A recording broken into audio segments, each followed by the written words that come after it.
Okay, so we are on air. So today we will try to finish the bulk of the structures, and the next Thursday we will have that additional sustainability questions and answers and so on. The photo is one of the most simple ways to make a long span, the hangar system, just a folded plate, right, which is really efficient and maybe the cheapest way to achieve this kind of roofing. So this is what we're going to do. Remaining of lecture 4, we had only 50 slides left, then high-res long span. Next week, we will go a little bit into drawing. We saw a little bit into the construction management in materials, but we will try to expand a bit more. And then questions, answer, calculation, sustainability, and then the process, which probably we cannot see. I just share the slide. And the assignment, well, for next week, I think it's a good point to review and study the things you have more difficulty. If you write today and email whatever, I can add them in the next week lecture, right? In the questions and answers. And the assignment one will try to, some people demanded to practice more this kind of exercises we do in class. So we'll try to collect something and have it ready for tomorrow. So you can work the whole week till next Thursday. I mean, about the assignment one, okay? It'll be kind of small exercises. Assignment 2, I will try to be a bit more related to the project. So we were thinking on how we integrate structures in the design, and we stopped here.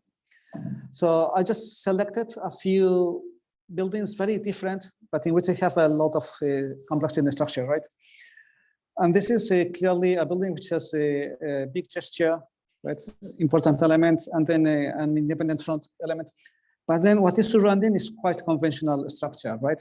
The difficulty is in the connections, but most of the building is quite reasonable.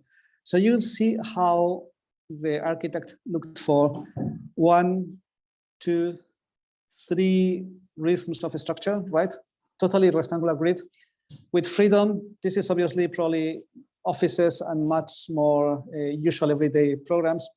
This is the lobby, so it has a larger span, which gives freedom to have like in between floors, mezzanines, and so on. And you will notice some difficulty in the connection area.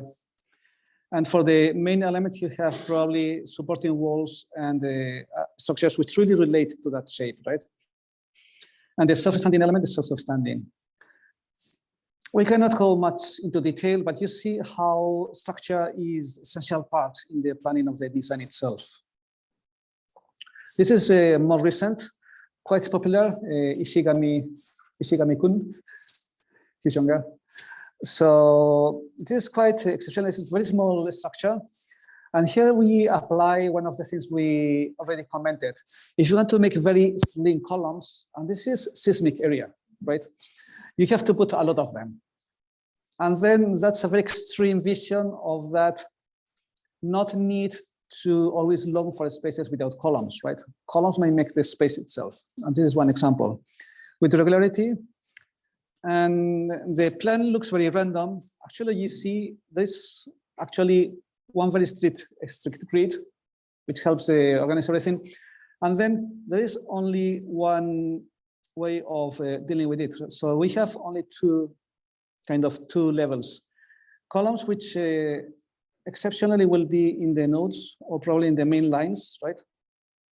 Or just 2 beams with a column in between. This requires a lot of calculation, a lot of simulations, right?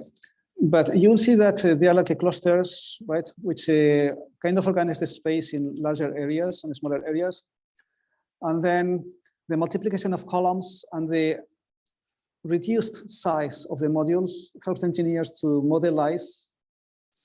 Probably this helps the finite elements simulation to the engineers, right? So that's quite interesting strategy. But this is like a really very light building, small building. I wouldn't think this will work well in a tower, for example, because the complication is exponential when you go high rise. This is again, I brought 1966 project, probably one of the best works by Reima Riley and Reima Pietila. And this is just to demonstrate that fluid architecture is not an invention of 21st century, right? People were doing it quite before and quite well. And this is one building which is challenging in terms of structural design. But you will see that the strategies are very similar to the ones we saw.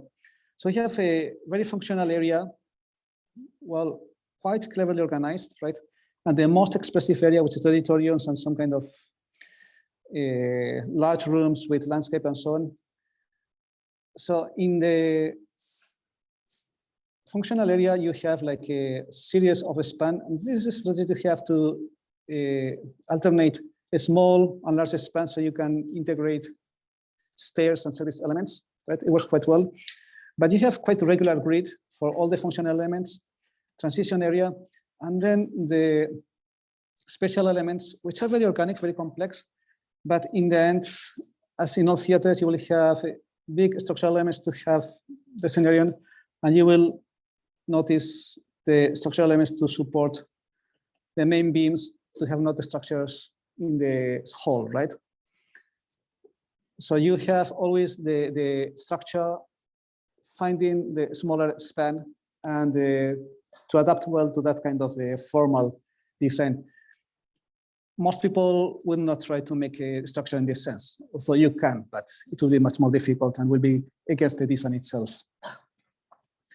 So some examples which are very typical in Korea is the 8x8 span is like almost religion, right? Almost every office building parking has 8x8 or 8x8.5. In that range, whatever fits the site. And that means that engineers, they have the structure of that dimension. They will not calculate because the beams are already well known, which is a good thing, but not good thing because every building is different. And but things are very standard in that sense. Amore Pacific, Chipperfield has 8x8, right? And this is kind of everyday cheap construction. This works okay, especially for the parking, right? So we have parking on the lower levels, and then the rest of the structure just fits the cars, which is quite sad, thinking we design for humans on the upper floors, but modules are defined by the sizes of the cars, the parking.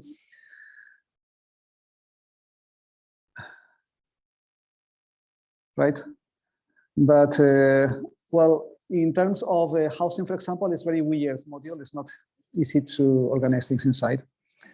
And in other places, like in housing, especially 6x6, 6x4.5, 6x3, are modules which really fit well the house interior, and still you can fit parking places. You know, because you're already quite old, that standard parking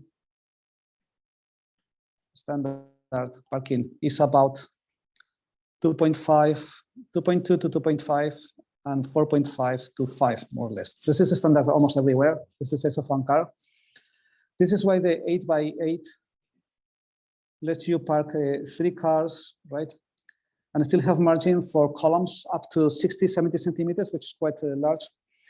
And still have between 6 and 7 meters of a corridor in between, which is a nice size for the street. Same you can see with those modules. 6 is just a 6 meter street in the middle. So you can park reasonably. If you drive, you will understand what I mean. Well, this is typical modules when you have to coordinate with parking. If there's not parking, things are much more flexible and you can think more on the activities, on the people, not on the cars. This one example, to go down to earth, to my level, this is an old project. I didn't plan this to show in class, but okay, I found it. This is 1993, right, long time. And this is like the first sketches. Well, you see a lot of numbers. You have always to be aware of the dimensions, the conditions. In this place, the building should fit within a circle, right? So problem is how to deal with those cuts. But you see the modulation is trying to find like modules of, to have a full dimension, modules of 3, modules of 3.5, modules of 4, right? To fit room sizes and parking in between. So you're studying like the image, volume, positions, organization, almost at the same time. Right? And this is housing. This is like a 4-floor building with 1 basement. It's quite simple, but it has to be very flexible because houses and cars are very different in needs, right? So trying to bring the intention of the building and the structure together is something we do at the beginning. And this is the finished building. So you can see the parking works very well. It has the perfect dimensions. You see spans between columns between 8, about 5, and 3 meters, right? So you have the exact cars. You have the street mostly 6 meters, a bit more. The course works very well, and then you have flexibility to fit the houses with those dimensions, which really are corresponding to those of the cars, right? And the building is okay. It's not because I did it, it's not bad. After, it's already 29 years. It looks as good as new, which is nice. There's another example, much more complicated. If it turns, yes. This is central Granada. If you visit Spain, this is very near the cathedral. You can see it. It's very irregular place. So you have like 4, actually this is alleys. This alley here is this width, right? 1 square, and then very irregular buildings. So it's like 1, 2, 3, 4 buildings. 1 and 4 was my project, but 2 and 3 were other architects. And I was in charge to make the whole parking for this area, which was a small nightmare. And then you have to work in this way. And this is like probably the most complex case I have ever seen. And this is Nick area. And you will see, okay, in the end, you have to plan for those corridors, those streets, the ramps, right? The circulation with the buildings on top of them. So you can see the shapes of the buildings around, more or less, guess, right? Around here. With the elevators, the stairs, and so on.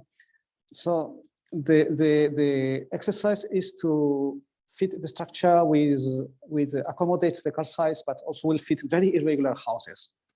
In seismic area, this is quite tricky because we have to be very symmetrical, as we commented the other day, because we have a lot of torsions.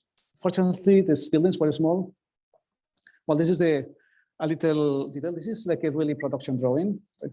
Those comments were for the mechanical engineer, right? Because of course, there's a lot of facilities to put there. I calculated the structure and designed it, but other people did the mechanical engineering. So, well, this tells you how we try to make the drawings for construction, right? You have all the dimensions and annotations still, I think, fairly clear to see, right?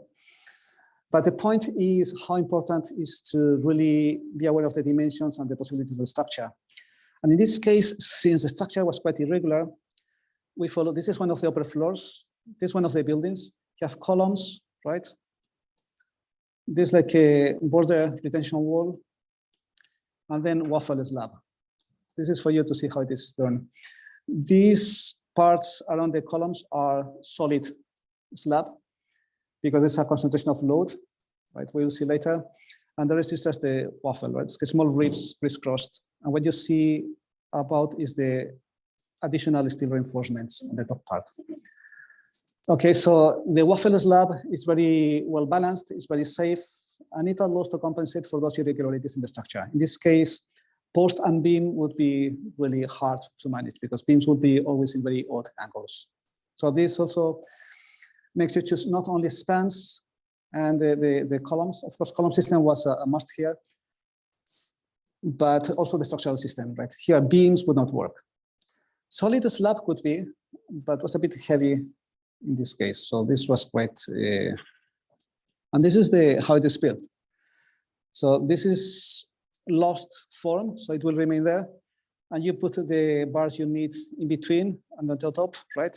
This is the area of the column, we call it a capital, where you will have a much more consistency against the brutal shear stresses you will have in the connections. And then the concrete support there. This is very fast, very easy to make, and quite economical in some sense. And of course, sections. And I know you might be already fried with your studio professors, make sections, sections are important. I noticed in Korea, engineers do not make sections, and then we have a lot of trouble. Structures are not only spans in plan, also heights, right? And when you have terrain, well, this is one of this. This is the section of one of the buildings through the street. The street itself is in a slope, so you need very, very precise survey of the levels, right? But then you have ramps, you have stairs, you have different levels. So you have to be very careful on those heights to make a very precise structure, not only for calculation, but for construction afterwards. This again, the detail, and of course you have to always consider the depth of each floor, right? And so on. And this is how it looked. So this is the excavation. This is surrounded by very old buildings, very fragile. So the excavation was done with the micro piles anchored to the land, and then the structure will go from the bottom up, right? This traditional system. We'll comment about this in envelope when we go to the plinth, in which we speak about those basement walls. Let's go to more exceptional buildings. This is the famous nest by Herzog and de Meuron. Extremely complex building. But if you see the structure is extremely logical. This is just a very common truss, right? Just repeated and overlapped. So that creates a lot of three-dimensional reinforcement. So it's very stable. So this is why you can have this big span. But I think the beauty is in the simplicity of the solution to have this complex element. And then the outside is just elaborating on those existing trusses before, right? I think this is elegant and intelligent. And we could go on, right? Actually, we could find this, but I hope you got the point on how structure and design go together from the beginning, from the concept. So this is a little bit choosing like a point from handbooks, how we do this process in an organized manner. This is taken from one of the bibliography, Francis Chin book. So we have our choice of typologies are very basic, right? Post and beam, slabs, trusses. Or we go to superficial elements, arches, vaults, domes, and textiles, cable. So this is like a full set of choices we have. Then we have, of course, to deal with the strength, but we also have to deal with durability, with oxidation, with fire, and so on. That will also limit or define how we deal with those structures, how we detail them. And then let's see about the dimensional ranges, right? This is quite conventional. There's not a clear limit between the usual and not usual, but this kind of works. So the traditional construction, small spans or normal spans and rises, we have traditional architecture, and almost all around the world, traditional buildings are between 1 and 2 floors, right? Usually no more than 4 floors, which is some structure which is easy to control with bricks. We have exceptions. Yeah, we have those beautiful buildings in Yemen, right, which are multi-floor in adobe, so we can do more. But in general, around the world, it's like between 1 and 4 floors in traditional construction. And spans usually go just room by room. So it's like 5-6 meters. More than that, of course, you can go up to 10 meters and so on.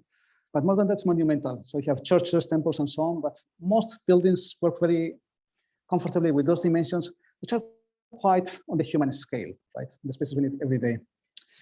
So in general, in modern building, conventionally, we start saying 8 floors like the limit between low and high rise, which is surprising for Korea, because Korea, anything below 20 floors is just the usual, right? But that comes by a general agreement of fire protection. To access more than 8 floors is quite tricky for firemen. So that sets a limit of safety in buildings. Up to 8 floors, reinforced concrete steel structures can be calculated by manual, very common methods without much difficulty. And 10 meters, if we go with a post-tensioning, 14, 15 meters is quite usual. Beyond that dimensions, we are already speaking of large spans. We have to go to special solutions. high rise, in general, 30 floors has been for many years the limit of high rise. Calculation method is a bit more complicated. You have to consider like the general building movements and so on. The very high rise, some H missing there, is up to 100 floors.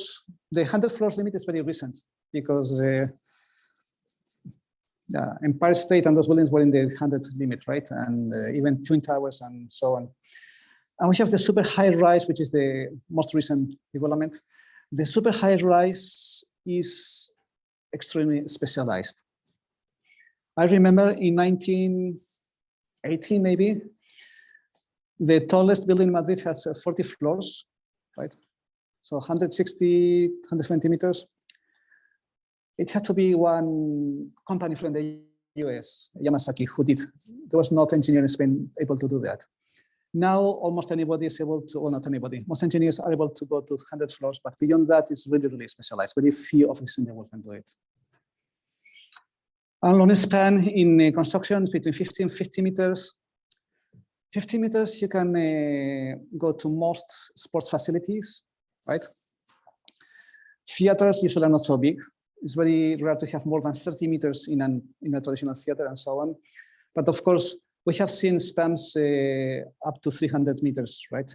Built in industrial exhibition areas and so on. So the limit is just the limit of the material and the supporting ground. And exceptionally, we might have those mixed. I brought only one example. This is very tricky. This is already 10 years ago. One skyscraper with high spans in the middle. I would not be very happy doing this in a very strongly seismical area, but you can see the effort to have the main lines continuous to the ground, as we always commented, right?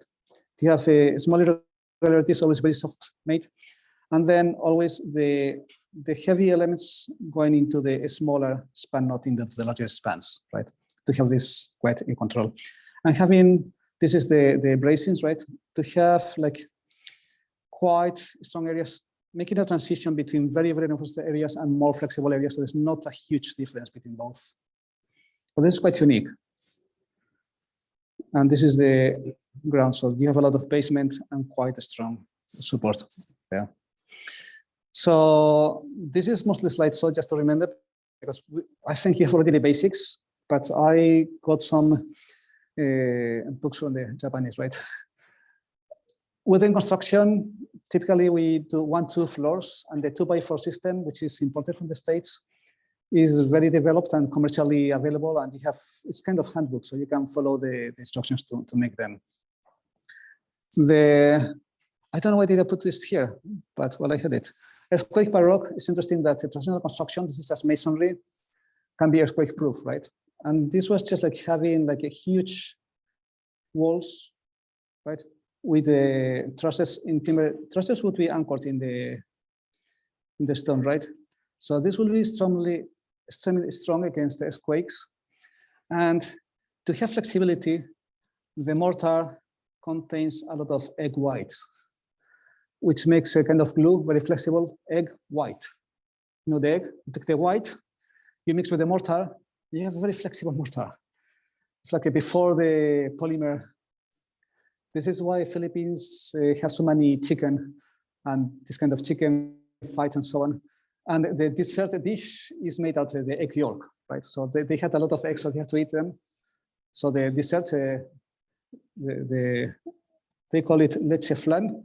It's like a pudding made only of egg yolk.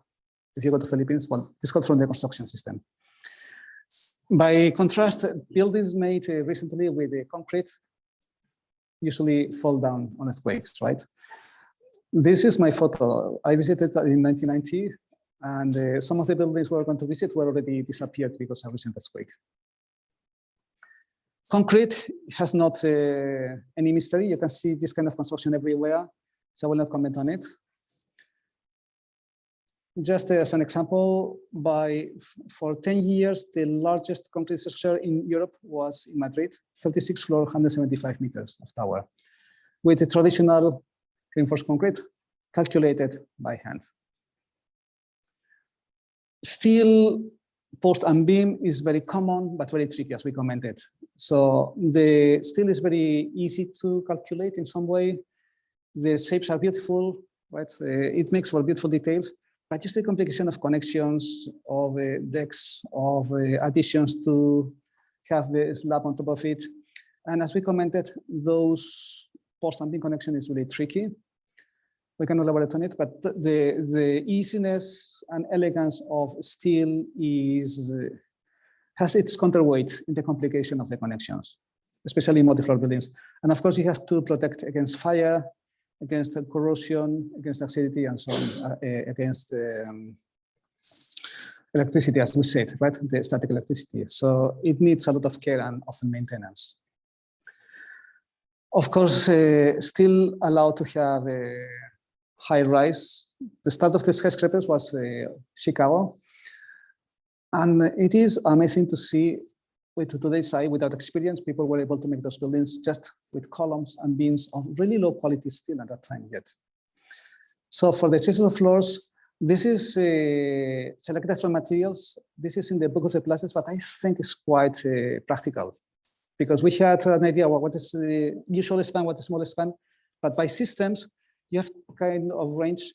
You will see that the range of proportion between the thickness of the slab and the spans is like 1/12 to 1/20 usually. In this case, you can go even further, but the 1 to 20, sorry, the 1 to 20 is quite universal, very easy to remember, right? And then, interestingly, which are the usual spans without post tensioning, but it's not tensional. We're speaking always in the range of 6, 7, even 8 meters, right? Ribbed slab is like extreme case. So in this case, we have like a lot of ribs, so it makes a much stronger structure. You see those intermediate beams, which they call distribution rib, is just to avoid this lateral buckling, right? To get more stability. And also it's very useful. It is very easy to make in the slab instead of making a totally thick slab, which will be very heavy, also very strong. You put like empty boxes in the form, and after it dries, you take them out and use in this following floor. And in this case, you see the proportions are more or less the same. You have separation, usually it's like about 60, 70 centimeters between ribs, which is systematic. Again, we are mostly in human proportion, right? What people can manage with 2 hands. And the spans are very similar. And you see, if you pre-stress post-tension or pre-tension, usually it's 14, 15 meters, but you can force a little bit higher. But we're in the 6, 7 to 10, 12 meters in the usual span. Then the waffle slab is universal, like one of the most convenient, most safe systems because you're working in 2 dimensions. So any kind of problem will be instantly compensated by the others. This is a super redundant structure, which makes it a pain to calculate. It is almost exclusively done by computer because it has a huge amount of equations. And you can do it with the beams, right, to solve the connection with the columns, but I seldom see it as kind of additional solution. Again, the proportion is 1/20. This is quite common. This is the most common, right? Because this gives you the freedom to avoid alignments. Of course, you will try to make the structure as symmetrical, as balanced as possible, but we have cases, as we saw in Granada, in which that symmetry is impossible because the conditions are like that. So proportions are the same, and you have this area near the column, which is a huge load, right, at one point. So it needs a lot of concrete to support those shear stresses, right? In 2-dimensional elements, this is flat, right? We speak of punching because it is the slab which falls down is punched through the column, right? In linear elements like columns, we call it just a shear stress or shear break, but the concept is the same. And again, this span works very well somewhere between 5 to 12 meters, right? With the traditional construction. Of course, more span will mean more thickness. And then we have the flat slab, which is not general. It is very convenient in medium, small slabs, medium spans with a lot of load. But with large spans, they become so thick that the weight of the slab itself is too much, right? This is why we go to other solutions. And again, usually in construction, you can go over 8 meters, but 8 meters is quite reasonable. You have more forgiveness, so you can go to 1/30th of the span, right? So that means in 10 meters, just 30 centimeters will work, and that's quite realistic. But already 30 centimeters of a slab is very heavy by itself, right? Will be like almost 500 kilos per square meter. We said buildings weight about 600, so almost all the weight of the building is the slab, which is telling you why we don't use it more often, right? And usually we go over 20 centimeters. You can make it thinner, 15 centimeters, but you have always that critical point of the connection with the columns, right? Because we are adding more weight because it is very heavy system. And then the shear concentration around the column will be brutal in that sense. This is why most cases they have capitals just to have more mass of concrete, so the tension is a little bit more dissipated in those points.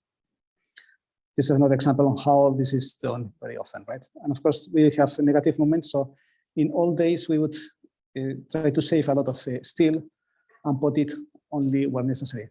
Nowadays, we put steel everywhere. We just reinforce where necessary, right? Because it's much easier to put just straight lines of steel and then just add reinforcements where we need. And reached this point, I see already some people almost slept. We have our first question. So just 3 minutes to do some drawing. We have this kind of a flat slab with columns. The area of the columns, how will this break? Right. We know those slabs have a lot of load. So shear stress is the main point. And it's interesting to visualize that. So you can draw it 2 dimensions. This is, you can make the 3-dimensional diagram if you want, but it's for you to be aware that you're working not just in one section, we're working the full 4 sides of the column. So how would be the cracks? How would this fail when we have too much load near that column? 3 minutes.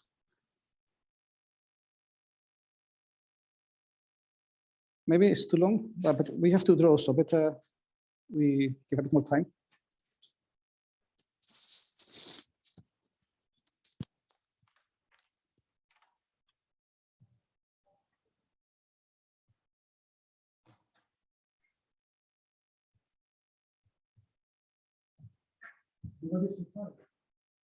Now you can speak, you can shout, you can sing, you can fight, so you can take away.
Really 1.5 minutes space fast, and some people are asking almost perfect. Nice to see these working out and people percent. Awesome.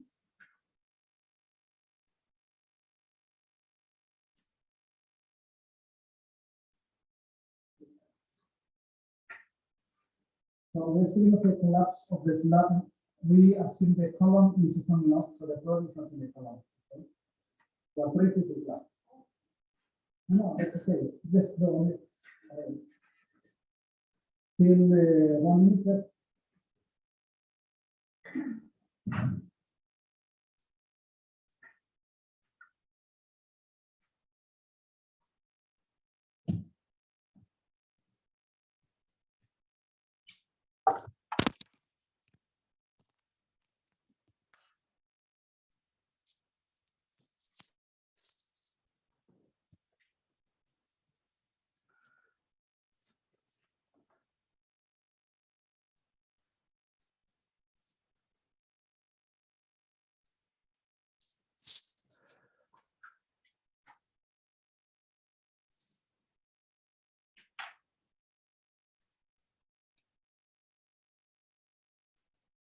Okay, time is over. So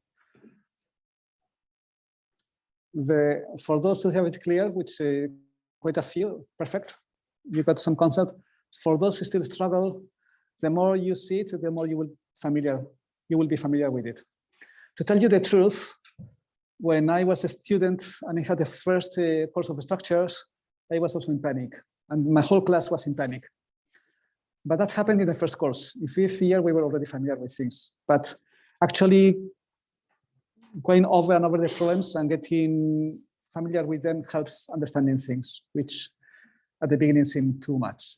Pity is we have to do this in fifth year. But well, it's better late than never. The solution next week. So prefabrication is great, and we see it most often in industrial buildings for some reasons. It is very safe in principle, but as usual, the weak point of prefabricated is the same as the steel, the joints, right? And the concrete prefabrication relies on poured concrete between the joints, and that needs a lot of control in the construction and good engineering. And if you're not careful, some problems happen. This is a famous collapse in London. Fortunately, it happened when the building was new, so there were not so many casualties. This was very cheap, very fast, but problem in the connections between slabs and walls made this just collapse, and the full towers goes down, right? We had a Quanju recently. It was a different problem, but the same effect.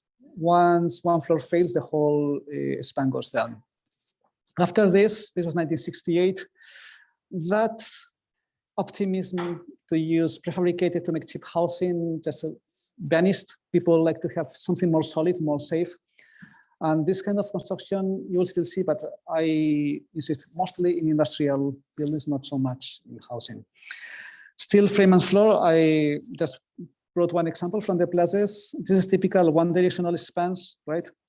With beams between girders and different possibilities for floors. This is quite obvious. The one with open joists, castellated beams to let the systems go through, but basically the same with a bit more rigid joints, and two-dimensional systems which allowed for more stability in seismic or very high wind areas with different solutions for the floors. Well, this is endless, so this is just one example, but when you plan structures, even though we go only to the spans and the positions and the dimensions, we have to visualize how these things will be built in the end, right? Composite floor slab is, again, very common in steel structures because it's very comfortable to make. You put the folded plate over the beams and you can work instantly. You need almost no support, no forms for it. And once you pour the concrete, the plate itself is tension element, right? So it is quite efficient and quite popular. And looks nice in the construction details. It's very easy to draw. And you have quite a lot of space because they are relatively thin, very efficient. But I bring this not for you to study, just again to insist in the apparent simplicity of metal structures. Joints are a small nightmare if you want them to work well. This is one example. I will not explain it because there are endless ways of doing it. The point is, if you want to really build them, the connection points are always very tricky, and you need somebody very expert with much experience to solve them. And now we are on Friday. This was Thursday. We start high rise. How, well, not bad. 35 minutes left. So high rise, we commented already about the possibilities. So probably you already studied because this is very common, but we have to remember, right? So high rise relies very much in a vertical core because you have to put all the systems, water, air conditioning, heating, electricity, communications, of course, the stairs and elevators in a vertical element. And there are many choices. In general, especially the highest the building, the more symmetrical you want to make it. Yeah. Asymmetrical cores work very well in small buildings, mid-rise. And each way of doing has its advantages. So this kind of catalog for you to choose. This, when you go to unique elements, for example, this is Erdogan de Meuron bank building in Madrid. This is high rise, qualifies like high rise, not super high rise, but it's extremely thin building. So the building has really, really thin floor plan. The core is very strong, but it is so long that it needs a huge screen on the borders. So that's quite unique solution in which you have these additional elements. This has the advantage of having natural light everywhere, but it is a small nightmare in terms of thermal management. But well, this is telling you that the catalog lets you see the alternatives, but always special solutions, special designs call for special unique solutions with common sense in the beginning. Of course, the dominant wind is from the side, but the days the wind comes perpendicular to the facade, it's not so pleasant place to be. Another example, this is traditional two cores, but this is a building, this is the ground floor. This is one of my professors, so I have to show it. It has built over a railway tunnel. That happens sometimes, right? So that fixed the position of the cores. And the building, something you will see in high rise, even if you have a core, we have a very enormous columns because they have many floors. In this case, that building had like a service floors every 5, from which just 4 floors or 5 floor structure support, right? It's like a small buildings on top of each other. And you have a nice kind of lobby, double height without columns every 5 floors, which I think is ingenious. How can you have spaces without columns when you need them, but then columns in visual office space, right? And columns which are quite small. So this is how is the floor plan. So you see the apparent asymmetry. This is just to create space for those tunnels, right? And you see that the spans are quite contained. It's not 15 meters by far. But if you plan it correctly, columns really do not disturb, right? Because you're doing a smaller space. This is office space, right? And in office, the most you will have is a meeting room, which will fit perfectly in anywhere between the columns. If we have earthquakes and strong winds, symmetry is essential. Then the choices are more limited. But in this case, if you look at most high towers, the highest they are, the more symmetrical they are, right? Because in that case, the stresses are so brutal that having some symmetry helps things to work better.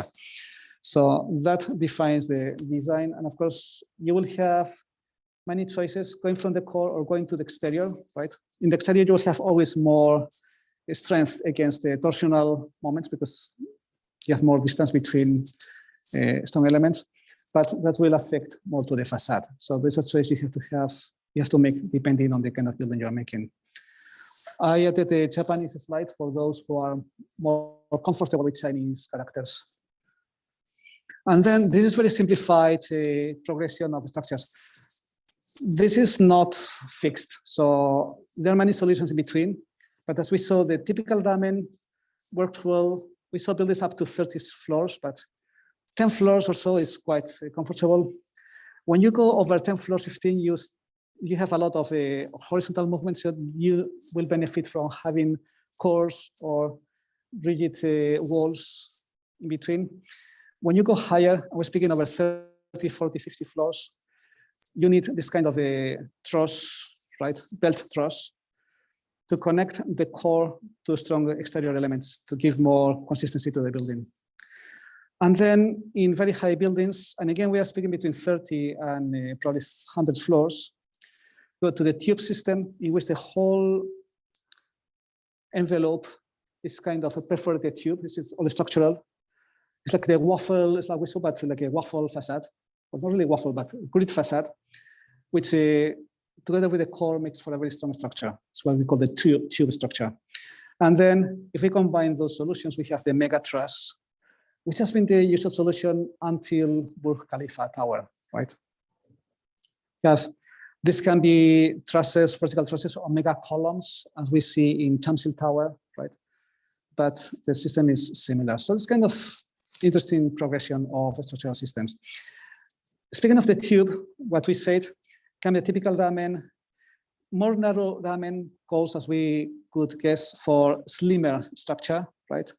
More redundancy and probably more elegant facade.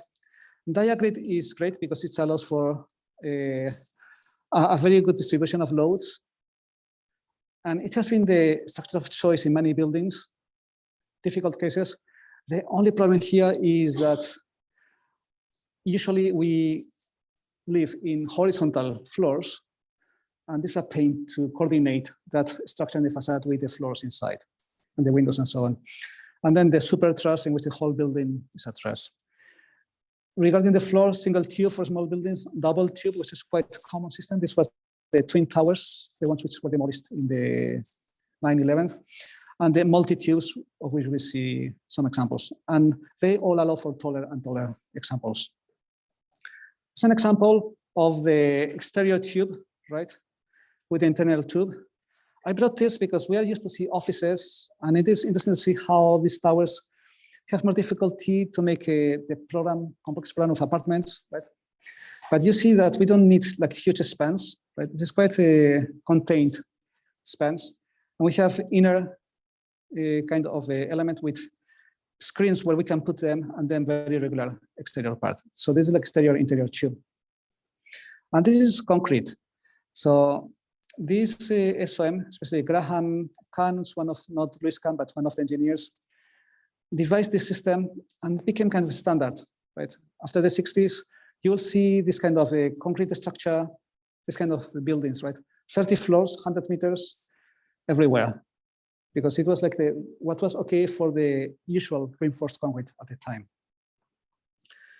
Another case, in offices it's so much easier to have a clean floor, right?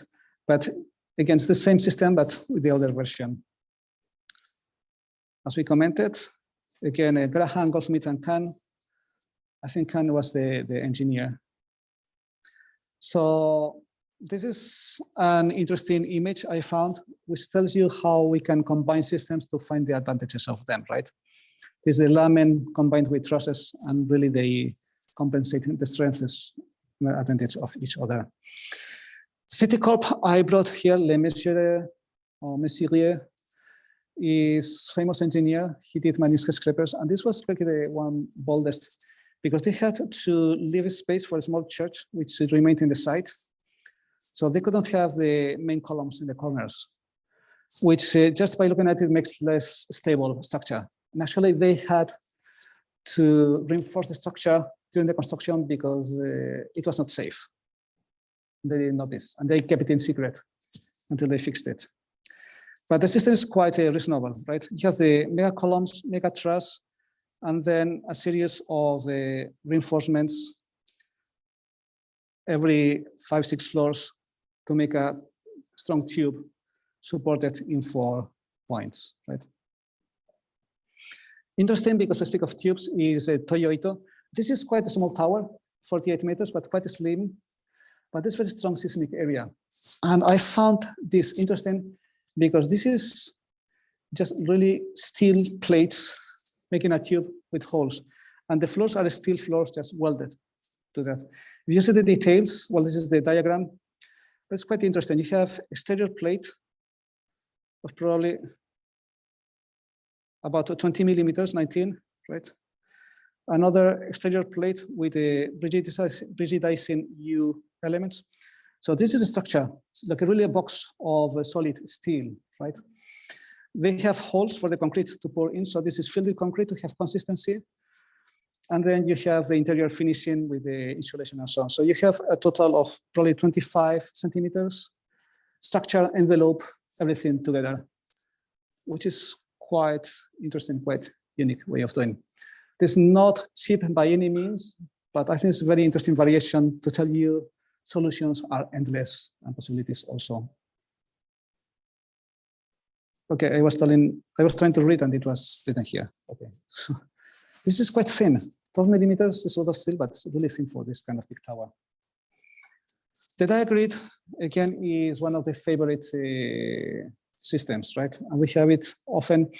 One of the most famous is almost 20 years old, St. Mary Access, or the Swiss building, or Gherkin building, as you want to call it. It's very intelligent because you see that diagrid fitted perfectly the floors. So in this case, the mastery was to really coordinate these diagonal and horizontal elements. The facade is designed in triangles, which is great because with triangles you can make any shape, right? With flat glass. So you don't need to have expensive curved glasses, maybe just at the top end. And again, the structure is quite reasonable, very reasonable span, right? And waffle slabs around one core with holes which just rotate following the diagonals of the structure. So they have this natural ventilation. Very complex connection, beautifully done. This is very elegant solution. And I see this in so many students' projects and the competitions, just putting the detail somewhere. It's okay, you copy, but there was no detail when they did this building, right? So why don't you find your own for your own building? But again, this is telling you that those connections are very difficult, but they can be elegant and beautiful, even though we don't see them in reality. This is another case. Again, this building is not very high, 30 meters easily, but this is Tokyo. This is seismic area. And look how thin is the structure. So this is like both a curtain wall and a structure. It is amazing to see such thin structural elements in a facade. The angle is quite unusual, it's quite flat. That means, well, in this case, the horizontal component was much more aggressive than the vertical weight. And interestingly, of course, Esteban de Mérón only make expensive buildings, and Prada had the budget to do it. Not only the structure is unique, see how beautifully everything matches the points, right? But they also work with the glass to make special elements, which Foster didn't do in London, but Esteban de Mérón did in Japan, right? Each of those windows costs like a small car, right? And while the design is quite nice, so in the section, every element just fits to that grid. So that modulation happens also in vertical. And now we have one more question. We have 3 minutes. So we have two diagrams of, just to simplify, typical ramen on the left, 10 floors, and typical diagrid on the right. With a huge load, how does this load travel to the basement, right? To the foundation, let's say. So just think about it. Oh, okay.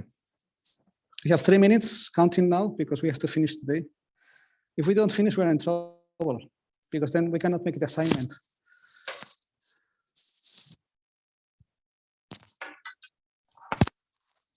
This is mostly common sense.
you are so quiet. This feels like a exam. No.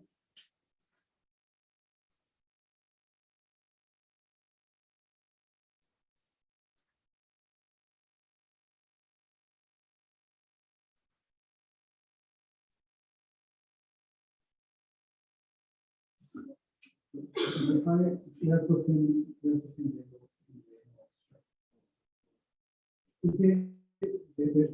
same.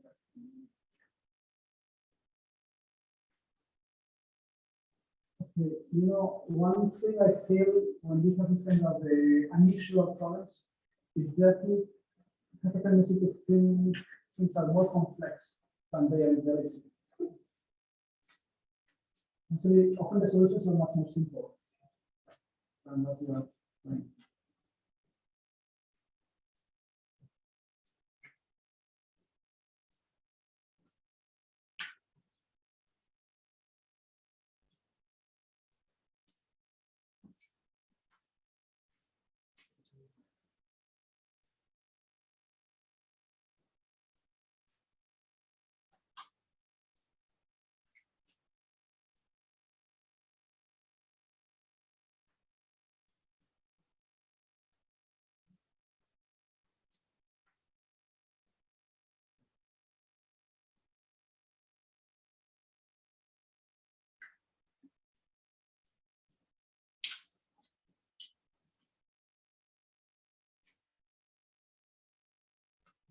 Okay, so again, I saw too much complication. Of course, we can try to do it in the full complexity, but we can do an approximation which is quite consistent with the reality. Solution next week. Keep the motion of it. Let me get this back. It is nice to have sometimes the ear free of the speaker. So one interesting system is the assembly of tubes, right? And this was for many years the top of height, the Sears Tower, not the Willis Tower, which went to an astounding 440 meters of height. And this is just like a really basic tubes of post and beam with belt trusses to connect all those elements together. This is the plan. Again, we are now in quite large spans in terms of floors, right? But very, very clear set of boxes in the structure. This is a diagram, and this is where the main belts are just connecting those elements together. This result will be enormously efficient, and some towers in Hong Kong, Osaka, Tokyo. Osaka building is small, but it was together in the page I copied. But in Tokyo City Hall is one example of those mega trusses to reach high buildings, but still in a very seismic area, right? I just brought the floor plans, and we're speaking of 1991, it's 30 years ago. This is one of the last projects by him, but see how important is the modulation in the plan. This will define the whole project. In high towers, if in any building, structure is kind of important at the beginning, in towers is essential because structure is a really important part of the concept of the tower itself, right? And see, again, I found some details, so I brought them here because you see in this case, the structure is perfectly elastic, right? It's perfectly going to the points. They are not using, in this case, that I saw a plastic energy calculation. This is a very elegant and high tower, we saw it, and very ugly. This is another of my professors, but I think this can be one of the ugliest buildings he did in his life.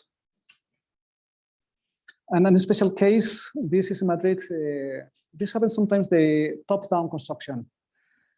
You need to have a very strong core, a very strong cap in the building, but this allows you to have a structure in tension. So the structure of the envelope outside is very light, right? This is the process for construction and the finished tower. again, in this case, the connection of the floor, you see the waffle slab is very common in this case. The connection of floor columns is a small nightmare. Remember that we have a shear stress there, and the shear is just the section of the concrete and the column. And in this case, the section is very limited. So that detail is a small nightmare for engineers and construction companies. But the result is quite light and interesting. And this allows, again, to have very free, very open space at street level without that huge collection of columns we usually have in buildings, right? This kind of section, ground floor, so we have open floor and very free space in between. But we're speaking of the 100 floors, 100 watt. How we push those limits, and that ceiling has been set up for much time. So there's a theory of the building bending rigidity index. So how much the building will be rigid against the horizontal loads. This is some problem we have in towers. Towers will bend, right, because of elasticity. So we have traditional buildings. This is the Citicorp in New York, right? Out of 100 maximum, we have 33. So it's not very strong structure. The double tube goes to very efficient system. And the one we saw in the Sears or Willis Tower is quite strong, 63. This is the mega columns, right? Those columns are huge. So speaking of columns of 2-3 meters in size. And this is from a book of Avalos Herreros. This is already 30 years ago, in which they said they put the towers. This was the Willis Tower, the ceiling in 1992. And new projects were doing like a larger mega columns and super mega trusses. And the conclusion was with this kind of Le Mesurier, remember this is the guy of the Citicorp, the one who made a wrong structure and they had to fix it. It's like a huge, you see the super mega columns, which are like humongous, right? So it was a moment in which the solution kind of brutal. And the conclusion says, in 2003, the conclusion is, at present, we have to find a new method we didn't imagine yet to make taller buildings, because the solution is just the brutality, oversizing things, and it's not especially elegant. This tower was theoretical, was not built, of course.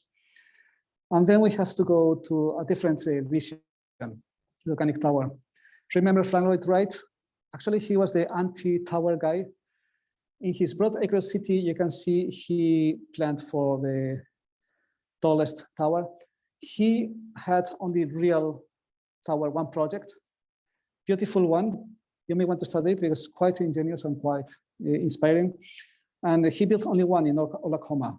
This is 75 meters, 19 stories, but quite beautiful tower, very well designed. And some example, not very well known, but really very nice in terms of design, structure, and interior space. Wright was quite good. And he presented in 1958, almost, actually, I think it's before that, because he died in 1957, so I have to check the tower. So it was like, say, in the 1950s, he presented his mile-high tower.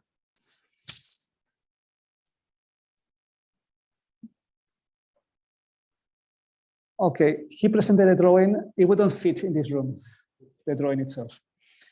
And the system was the same, exactly the same we had in Burj Khalifa, which is not 1 mile, but it's almost 1 kilometer. Right? 1 mile tower was more elegant because Burj Khalifa, as we saw before, has hotels, apartments, so the problem is very complex. But it has the system of that tripod, right? Which is not any of the systems we saw before. And you know, the 3 feet is the most stable structure we may have. And this allows for very, very large base and nice growth. It's a little bit the shape, the section of the Eiffel Tower, right, in the end. Curiously, this building was being built, and during the construction, the client was pushing the engineer, can we go higher? It was calculated, yeah, we can go higher. Okay, let's do that. But can we go even higher? So during the construction, they were changing the calculation a bit higher till they reached one point in which the engineer said, no, it's not safe to go higher. So they decided, based on pushing the possibilities of the calculation, the system to the limit. So it's quite interesting. And curiously, the experiment for that, the same company was the Tower Palace here in Seoul, which was originally planned for 100 floors, but people complained and did a very tiny 73 floors tower. But the system is the same, right? It's a tripod, making possible this structure with very light, very clear facade. So that means in 2003, the experts were telling, we have to imagine something new. And it was already imagined by the guy who never built a skyscraper, right?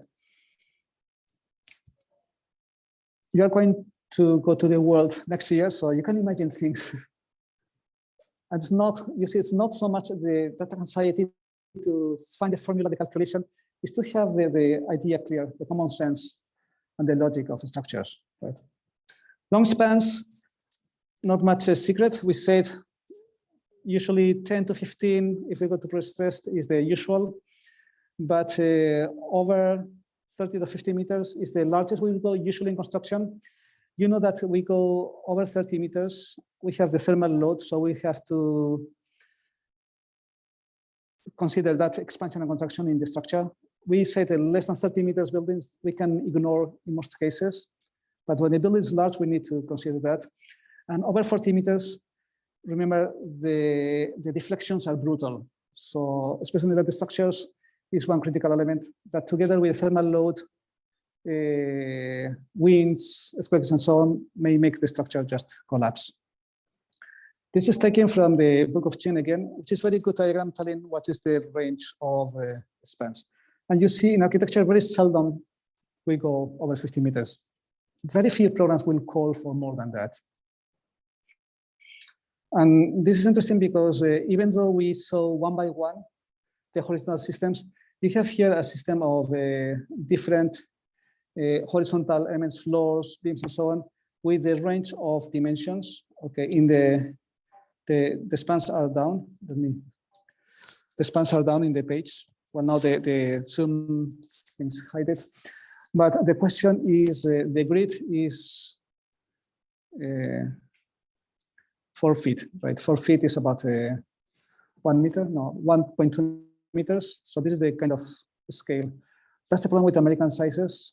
Why don't they use meters as everybody? But the question is, such as we have, if you use that book, which is quite interesting and quite recommendable, you can go to the tables, but I leave it in a handout because it's an additional guide for choosing systems. Again, this is about not about the arches, cables, and trusses, and so on. This is just for you to have an idea what is reasonable for each system, right? Then somebody will calculate it. And just break some examples which are interesting. One which was almost going into demolition is the Seoul Country Club. Now it's called different, like the Kunmaru, which Nasanjin is one of the first generation modern architects in Korea. And it's amazing because in 1968, he did a building which was as sophisticated as anything built anywhere in the world. And the building has like a kind of bridge over 4 columns with a huge beams, which are post-tensioned, right? So he did all the technological advances possible in the time. Blue color is not original, but when they did the renovation, they realized that it was impossible to remove. So this is a layer which comes from history. One very easy way to achieve long spans with an economical way is the castellated beam.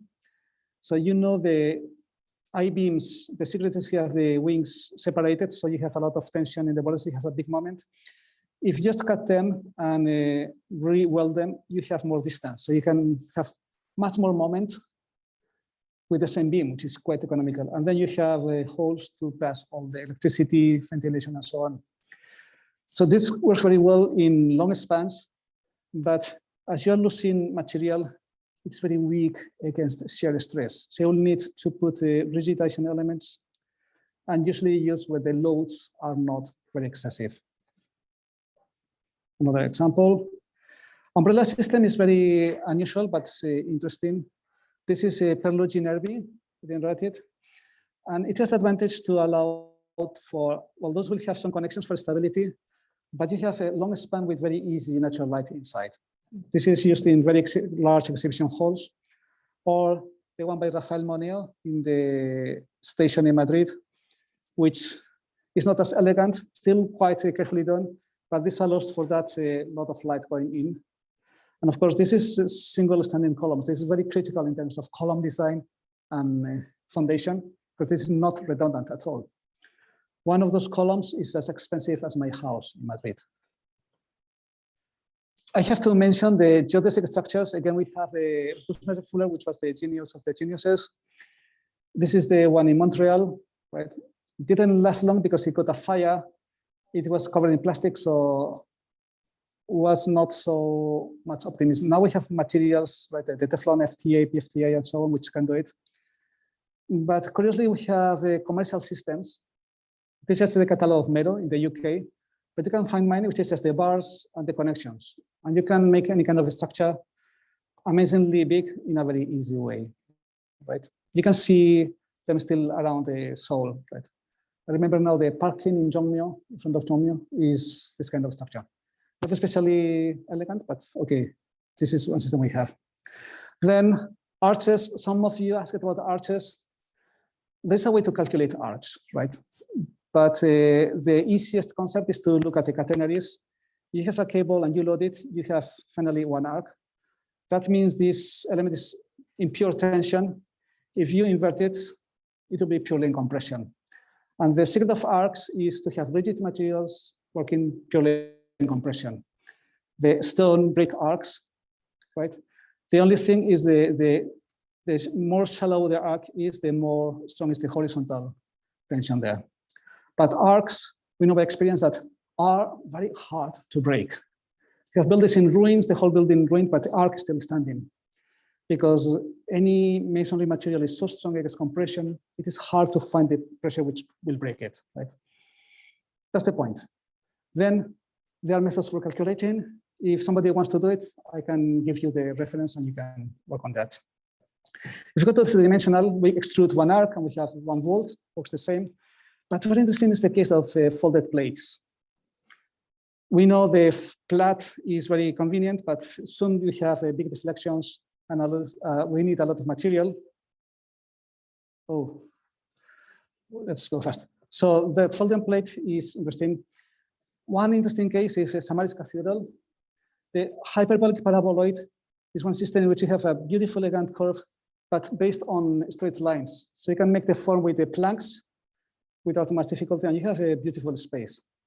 It is very hidden, but worth visiting if you go to Tokyo. These are the details. And again, this is the Mandolgi.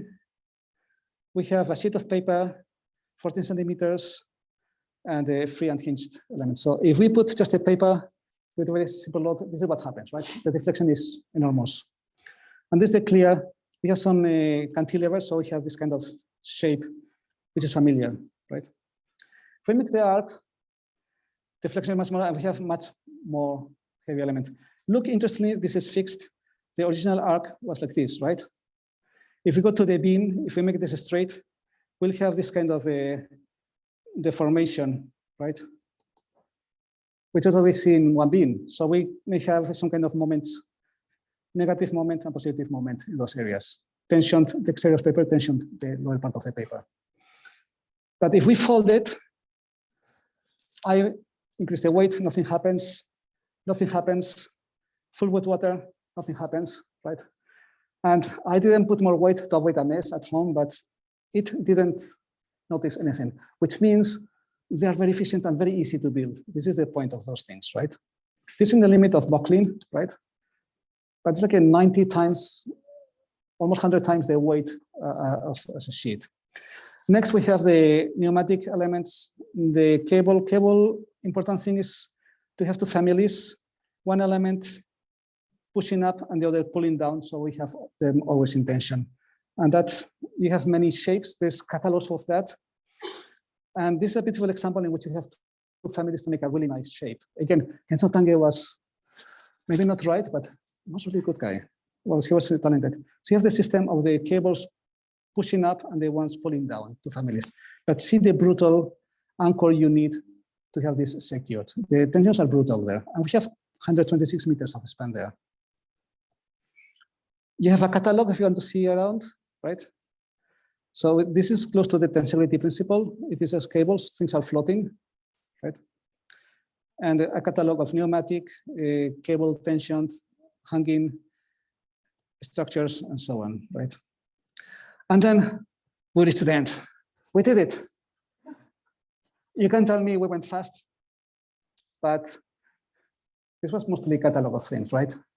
Now, please, as we said, try to review. If you have time, I think still have some time. Review, especially things you don't understand. I will upload the lecture as soon as I can. And I will try to put one assignment for you to practice, right? As much as you can. That said, thank you for your patience, having 1 minute over the time. Write your questions if you have any, and submit it. If you came to the class that didn't collect your sheet from last week, just keep it, please. The sheets, you don't need to return them, but better you keep them because this is your certificate of attendance, right? If I make some mistake, you can say, oh, I did the activity that day. Okay, thank you so much. Those who are online, please upload before 12. And see you on Thursday. Goodbye.